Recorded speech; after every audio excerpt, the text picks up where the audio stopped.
বল পেয়েছেন কাকিনা দল 6 নম্বর জার্সি দলের পক্ষে।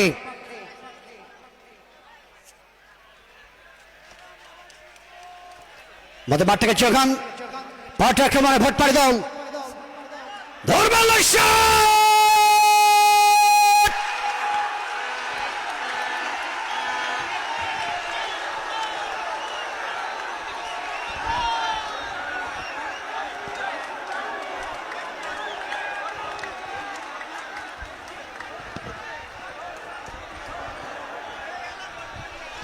দিচ্ছি মিউজিক দিচ্ছি ভাই, আসলে টেবিল নেই তো কাজ করে ফেলেছেন ভটমারি। গোলরক্ষক সেটা বুঝতে পারেনি। ভটমারি দর্শকরা কি মাঠে আছে?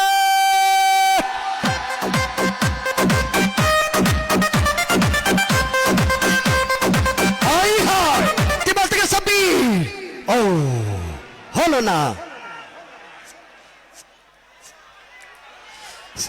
বল পেয়েছেন রিঙ্কু ওয়ান্স এগেইন ভটমারি দলের পক্ষে। হালিম এক ক্রস থেকে হালিম কাকে দেবেন তিনি? বাপাই শট! ও হাই হাই! আর একটি গোল! ভটমারি দর্শক কি মাঠে আছে?